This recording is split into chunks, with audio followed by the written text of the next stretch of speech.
বাংলাদেশে হাজার হাজার কোটি লক্ষ মানুষের প্রাণকেন্দ্র এই তাবলিগ জমাত তুরাগ নদীর পাড় ঘিরে গড়ে ওঠা এই ঐতিহ্য স্থানটাকে কোনোভাবে কলুষিত করতে দেওয়া যাবে না।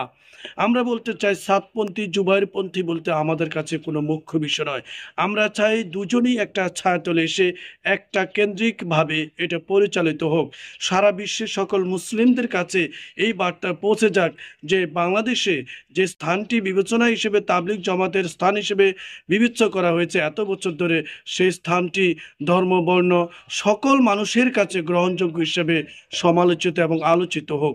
আমরা বলতে চাই গতকাল যে হত্যাকাণ্ড ঘটেছে এবং যেভাবে ধারালো অস্ত্র নিয়ে সেখানে উঁত পেতে থাকা সন্ত্রাসী কাদায় যেভাবে হত্যা করা হয়েছে, শহীদ করা হয়েছে, এটা কোনোভাবেই কাম্য নয়। কেন এত পন্থী হবে, কেন এত দল হবে, জুবাইরপন্থী সাতপন্থী কেন এরকম পন্থী হবে? আমার কথা হলো ইসলাম ধর্ম এক এক আল্লাহ পাকের মনোনীত ধর্ম, তার প্রিয় রাসূলকে দিয়ে তিনি এটা সারা বিশ্বে প্রতিষ্ঠিত করে গেছে। ধর্ম চর্চা করা এবং তাবলিগের মিলন বন্ধনের মাধ্যমে মানুষকে একত্রিত করে সেখানে কিছু শিখে দিনকে আরও কীভাবে প্রসারিত করা যায়, নিজেদের মধ্যে লালন পালন করা যায়, ধর্ম অনুরাগী করা যায়, সেটাই তো মূল উদ্দেশ্য।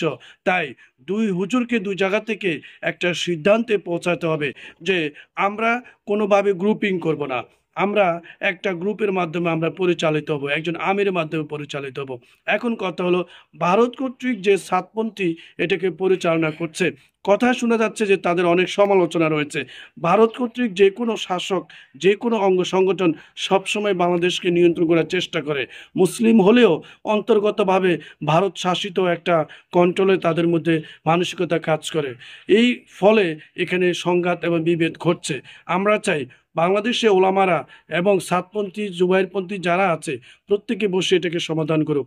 মামুনুল হকের ব্যাপারে যে সমালোচনা উঠেছে যে তিনি তার হেফাজত ইসলামের অঙ্গ সংগঠনকে আরও সমৃদ্ধশালী, আরও প্রসারিত করার জন্য তাবলিগের এই অঙ্গ সংগঠনটাকে একটা রাজনৈতিক প্রেক্ষাপটে নিয়ে আসার জন্য যে অভিযোগ উঠেছে, এটা কোনোভাবেই কাম্য নয়। আমরা চাই তাবলিগ সম্পূর্ণভাবে রাজনৈতিক মুক্ত থাকুক, ধর্মচর্চায় অত্যন্ত সুসংগতভাবে এটা এগিয়ে চলুক। আমরা চাই না যে মামুনুল হকের যে অভিযোগ এটা যাতে অবশ্যই মিথ্যা প্রমাণিত হয়। আমরা চাই মুসলমানদের ধর্মীয় প্রাণকেন্দ্র এই তুরাগ নদীর পাড়ে তাবলিগের এই অঙ্গ সংগঠনটি যেভাবে ঐতিহ্য ধরে রেখেছে সেভাবে ঐতিহ্যগতভাবে সামনের দিনগুলো এগিয়ে যাক, এটি আমরা প্রত্যাশা করি।